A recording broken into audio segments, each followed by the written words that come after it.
Hey, I'm John Greaves III, and I'm the founder of Garage in Life, and I've been using the Mikolo F4 Power Cage for a few months.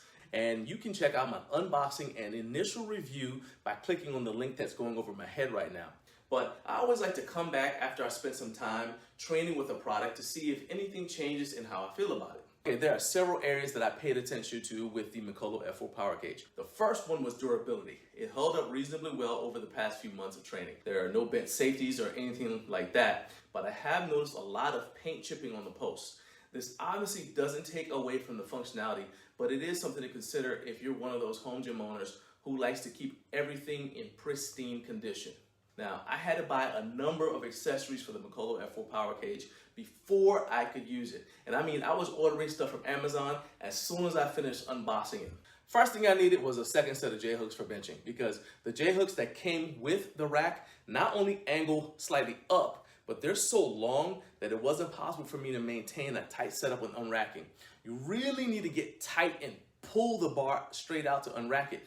But that's just not possible for me with J-hooks that are designed this way. So I purchased a pair of 2x2 flatter J-hooks from Cellware on Amazon, and they're doing the job. Then, after a month of using the rack, my wife needed to do some incline benching, and she couldn't. The problem is, this rack is so shallow that when sitting on our adjustable bench, you can't reach the bar to unrack it from the J-hooks. This isn't a problem if you're outside the rack. So I ordered a set of flip-down safeties from Yes For All that allow us to incline bench outside the rack, and to be honest, I find myself using them exclusively even if I'm training inside the rack. They just feel more stable. My wife also ordered a Lights Mountain single leg squat roller attachment, again from Amazon, which I really like for Bulgarian split squats. And because it's got 1-inch hole spacing, I can use it with any other 1-inch hole spacing rack. Now, I haven't really been using the cable system, but that's only because cable movements just haven't been a feature of my training these past couple of months. The cable system works fine, and the only complaint I have is, like many other rack-mounted cable systems, there's no way to keep yourself from coming off the bench when doing heavy pull-downs. The solution in these situations is with racks that have holes on the side of the post as well as holes on the front. You can take like a leg roll attachment like this and pull it in from the side, and then this will keep your body down. That's unfortunately not an option here because this rack doesn't have holes on the sides of the posts. I don't know why that is. Maybe it's a structural integrity issue with the lighter gauge steel that prevents it, or maybe it just wasn't something that Mikolo thought about, but it's something I would definitely suggest that Mikolo consider with future power racks that feature an integrated cable system. I am not a huge fan of the pull-up chin-up handles because I think they are way too slippery. I do a lot of hanging and chins, and I always have to either apply chalk to the pull-up bars or use straps so I don't slip off. A little grippier surface would be another nice improvement that I recommend Mikolo consider implementing with future versions of this rack. Those are the only unexpected issues I've encountered, but add those to the problems that I had with the rack in my first impressions review: flimsy gauge steel, not enough integrated weight storage, can't use many of my favorite attachments. All of those are still issues for me as well, so that's a lot. However, the landmine attachment works fine. In fact, I was pleasantly surprised with how smoothly it moved, and I have zero issues with it, so that is a win. The thing is that prior to this, I've always had 3x3 racks, and they've all been beefy 11 gauge steel racks. So it's a little bit of apples to oranges to compare this rack to those. But how does the Mikolo F4 Power Cage compare with another entry-level rack around the same price point? Well, I'm glad you asked. This is the Major Lutie Raptor F22, and I've also trained on this rack for 3 months. You can check out my first impressions of this rack by clicking on the video link that's going over my head right now. But let's go over my pros and cons after using this rack in my home gym for several months. So first of all, the Raptor F22 rack has 2-inch by 3-inch uprights, making it a bit beefier than the Mikolo F4 Power Cage, which, as I said earlier, has 2-inch by 2-inch uprights. When I touch this rack, it just feels more substantial and sturdy than the Mikolo, which just felt flimsy every time I touched it. Unfortunately, because it's a 2x2 rack, I once again can't use most of my favorite 3x3 attachments on it, and none of the 2x2 attachments that I just bought for the Mikolo F4 Power Cage will fit either. The good news though is that unlike the Mikolo, where I had to buy a second set of J-cups for bench pressing and a pair of safety spotter arms so I could do incline bench, I didn't have to buy any additional attachments to use this rack. Now, the J-cups on this rack could be a little bit flatter, but they are flat enough for me to not completely lose my bench positioning. On the other hand, I like my Rogue Hatfield handles, and I haven't used them since getting rid of my 3x3 rack since they aren't stable on other size racks, and I hate not being able to use my custom Garage Gym Life cup holder that I spent a fair amount of money on. I pulled both of them out for this video, but both the Hatfield handles and my cup holder are normally just gathering dust in the corner with my other 3x3 attachments. So if I were planning on keeping this rack, I would definitely buy some rack adapters from a seller I found on Etsy. I'll link the Etsy shop in the description for this video. So let's talk about the post again in case you have this rack and you decide you want to get adapters to let you use 3x3 attachments, because you will need to know how to measure the size of the post when you're shopping for the adapters. So if you go on the Major Lutie website, it lists the dimensions as 2 inches by 3 inches.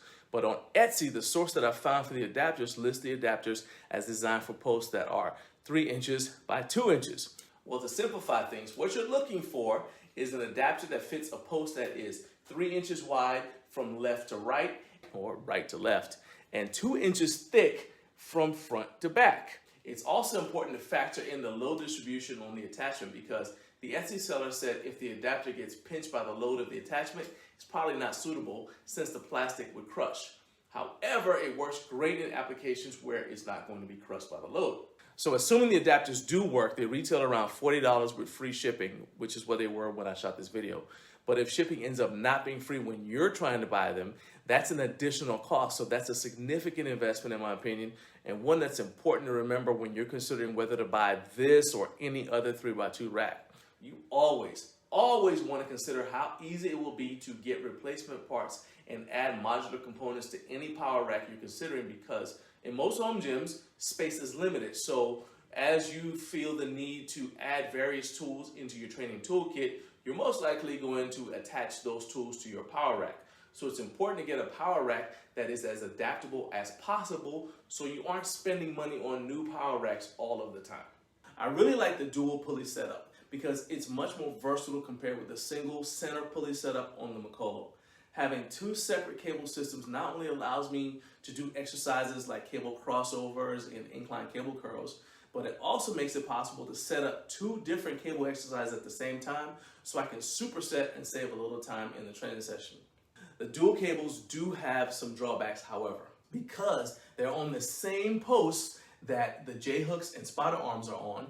I can't go from, say, bench press to low cable rows or bench press to face pulls. I also found that I have to load the plates evenly, or I start to feel a little drag when using the cables. So let's say I think I need 15 pounds per side to do face pulls. Then I turn around to do internal rotation work and I want to jump to 35 pounds per side. If I just throw on a pair of 25s, I found that the pulling action just isn't as smooth because of the uneven loading. That's, again, not a huge issue. It's just something that I will put on a list of things to improve if Major Lutie wants to upgrade this rack. One final thing I noticed about the pulleys is probably my fault, but I found that I really had to make sure that I unscrewed the bolt completely before adjusting the pulley on this side. Otherwise, I would scrape the rack on the side of the upright. It wasn't an issue with the other side, but for some reason it is on this side. Something that I thought would be a big deal, but ended up not really being an issue, is having to face the rack when I squat. I prefer to face my mirror when I squat because I used to have a problem with side shift under heavier loads. It was something that I really tried to be mindful of, so I'd always squat inside the rack and facing the mirror so I could check. That's not possible with this rack because the horns of the plate holders and the rods for the cable system prevent me from setting up inside the rack. And I'm not willing to move the entire gym around just to put the mirror in a better spot. So instead, I'm doing a lot more videoing of my sets, which isn't a perfect solution because it disrupts the flow of my workouts, but it's better than nothing. Now, because I'm facing the other direction, something has come up which is an issue. I didn't even notice until someone asked me about this after watching one of my YouTube Shorts videos. So shout out to the Poke Chop RX for noticing that my left foot is extremely close to the low pulley rose foot plate when I walk out to squat. I haven't hit it so far, but in avoiding it, I find myself setting up by walking back at an angle, and this puts the plate on the left side of the bar closer to the left upright. I couldn't figure out why I was always hitting the left upright whenever I walked out to squat until I got the question and I shot a video from the front to check. Sure enough, I'm going back into the side and then I'm twisting slightly to avoid hitting the safety spotter at the bottom. Obviously, twisting while squatting under heavy loads is not ideal. So I've adjusted my setup, but this is something that's not going to go away as long as that plate is there and I'm squatting outside the rack. I was concerned that the landmine and safety spotter might get in each other's way if I set up the spotter arm too low, but that hasn't been an issue, especially since my wife and I always take the attachments off after using them, mostly because, as I mentioned before, you can't do certain cable movements with the J-cups or spotter arms on the rack, and we typically start with free weights and end our training sessions with cable movements. I'm not a fan of the dual dip handles that are on both this rack and the Mikolo F4 Power Cage at all. With my 3x3 rack, I could easily go from benching to dips because the dip attachment only required one upright. So I could finish my last heaviest sets, go to dips, and then I would unload the bar between sets of dips. With these dual attachments mounting one on each upright, I have to completely unload the bar before doing dips so the bar isn't in the way. That slows down the workout and I do not like it. One thing that was a definite improvement with the Raptor F22 over the Mikolo Power Cage is the grip surface on the pull-up handles. With the Mikolo F4 Power Cage, I had to apply spider chalk to the pull-up handles before doing pull-ups or hangs because the gripping surface was so slick. With the Raptor F22, the handle surface texture has just enough grip for me to not need chalk, and they're thick enough to be comfortable to hold for hangs. Because the rack is so short, however, I'm not able to get full extension.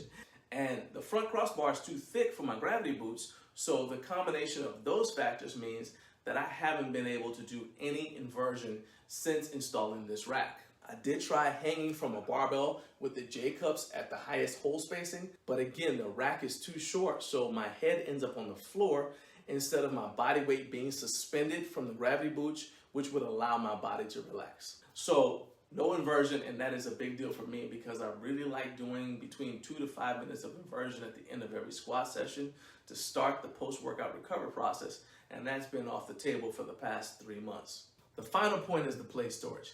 This rack has the same amount of plate storage as the Mikolo F4 Power Cage with 4 horns, but this time they're on the back of the rear uprights, where the F4 Power Cage mounts the plate storage on the bottom supports and out to the sides.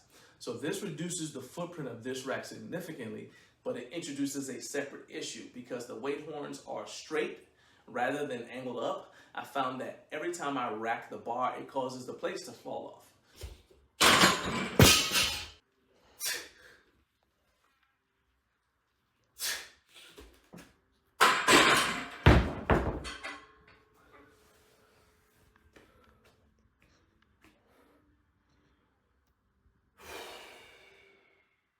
The only solution I've come up with is to put spring collars on each of the weight horns to hold the plates in place.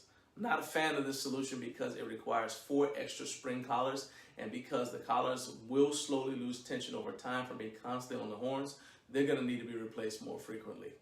And like the Mikolo F4 Power Cage, this is still not enough plate storage, even if you're not a serious lifter. Granted, this rack has a smaller footprint than the Mikolo, but I still have to use 2 additional plate trees to get most of my plates off of the floor. So that smaller footprint is nullified by the space taken up by the extra plate trees. A much better solution that shouldn't significantly increase production costs would be to add 2 more weight horns and angle the horns up slightly so the plates don't come off. If you made it this far, you obviously are a fan of my channel and the content that I create on here. So if you are, please take a second to support the channel by simply clicking that shopping button that's in the bottom corner of this video. That's where you can find the products that I use to create my videos, like the camera that I shoot with, as well as the merch from the Garage Gym Life store that you see me wearing in my videos. You're doing that. Just clicking that button goes a long way towards supporting the channel and helping me do more videos like this. Okay, now here's my final verdict on these racks. As you can tell from our first impressions videos on both the Mikolo F4 Power Cage and the Major Lutie Raptor F22, a lot of the issues between the 2 rack systems come down to personal preference. My wife and I like the dual cables, whereas some people prefer the single center cable on the Mikolo. Some people might prefer lifting inside the rack too much to feel comfortable with the Raptor F22 forcing you to lift outside the rack. Others won't care. What I think is not an issue of personal preference is safety. Both the major Lutie Raptor F22 and the Mikolo F4 Power Cage list their racks as 14 gauge steel, which is lower than the 11 gauge steel that I would recommend.